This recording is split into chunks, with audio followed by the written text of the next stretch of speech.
Jorge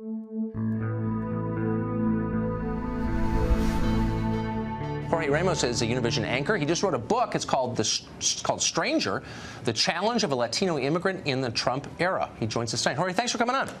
Tucker, great to be here again. Thank you. Thank you so much, and congratulations on the book. And the book is partly about what American policies ought to be. We're talking about what America's policies ought to be on this show. And so in light of that, I want to ask you about a tweet that you just sent out, which I was amazed by. It was in Spanish, but here's what the tweet said. I got my voter credential to vote from the United States in the elections in Mexico on July 1st. Now I have to register and wait for my ballot by mail. It's an expensive and complicated process, but you have to do it. I thought you were an American. I am Mexican and I am American. That's completely legal. And I wish I could give you an easier explanation on my identity, but that's exactly who I am. I was born in Mexico. I became a U.S. citizen, and that's why I have the chance to do that. And I feel very proud of being from Mexico and very proud from being from the United States. Wait, when you became, okay, there's nothing wrong with being from Mexico. I agree with that completely. What's wrong is that when you became a citizen, you took this following oath. This was a pledge. And you said you swore absolutely and entirely to renounce all allegiance to any foreign state you have ever been a citizen of. You took that oath, but you're voting in a foreign election? How does that, why are you doing that?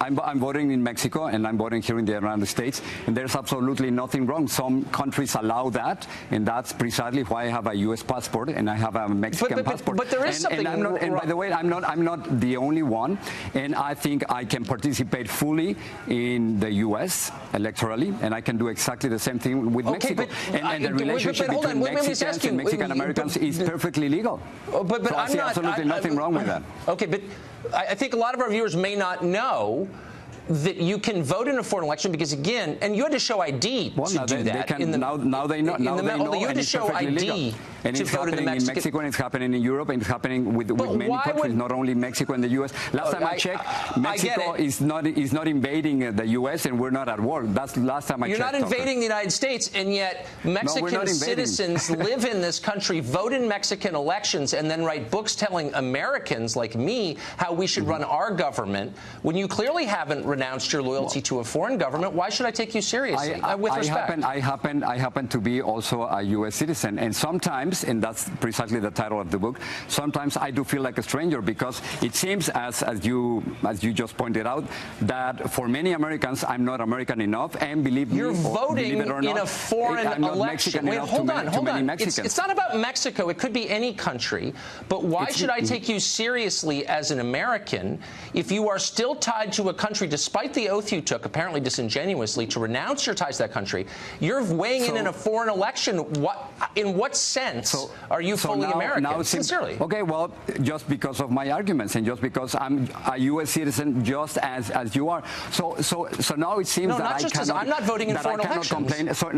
So it seems that I cannot complain about Donald Trump being the most anti-immigrant president since the 1950s. Of course, you can complain all you want. You can complain all you want. Simply because I can vote here, and because I have but dual citizenship. I'm asking why I should take you seriously, and I'm just going to let our viewers decide their view on that. But let me ask you about the story that we just played. So here you have someone who has been charged by authorities with homicide and fleeing the scene of a homicide.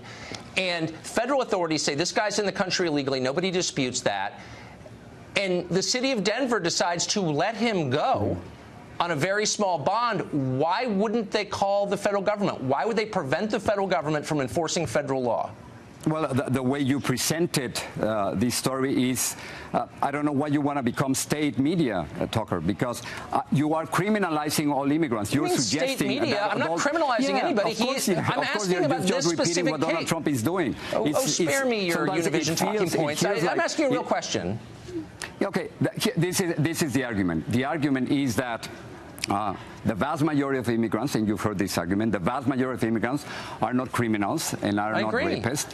I agree with that. They're not, and they're less likely to be criminals and be behind bars. That's not true. Those are the facts. Okay, no, that's not true. The second point is not true. Look, I agree. Most immigrants are great people. I'm not disputing that. You cannot criminalize every immigrant all the time. I'm not trying to criminalize anybody. I'm not a law enforcement officer. I'm just noting that this guy has been charged in our country with homicide. And the authorities in Denver, for political reasons, under pressure from people like you, have decided that they're not going to turn him over to the feds, and now he walks free. Why should I, as an American citizen, be happy about that? That's it. I'm not attacking all immigrants. So the argument...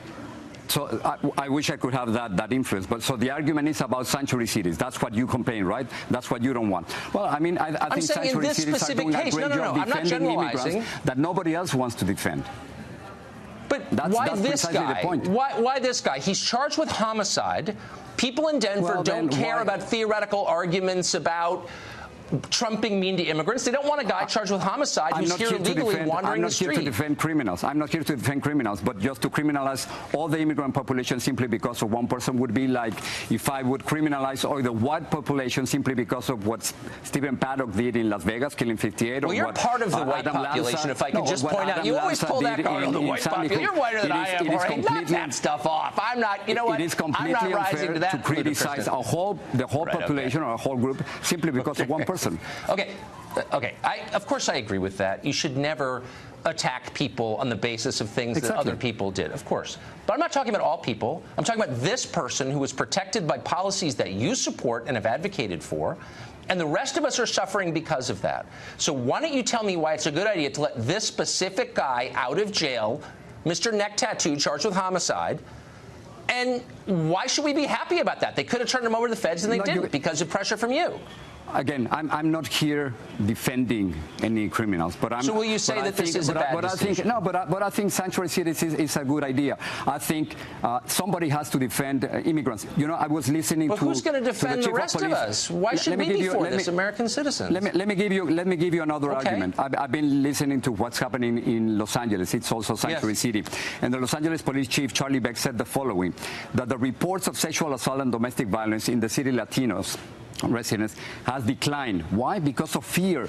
And then he said the following, which I think is very powerful. He said, imagine a young woman, imagine your daughter, your sister, your mother not reporting a sexual assault because they are afraid that their family will be torn apart. Let me just say, he doesn't know that. Hold on. No, that's not a real statistic because this is what it's could purely... happen, No, it's not. That's purely speculative. He's a political hack sucking up to his political masters. He can't know that. That's not social science. Sexual assault dropped 25% in Los Angeles. The reports of domestic violence decreased 10% within the city, the Latino population. So this is happening. This is real. I think I didn't see you in my statistics class in college, and you should have come because you would have known that's not a real one. Anyway, Jorge, thank you for joining us. I hope you'll come back. Tucker. And congrats on the book.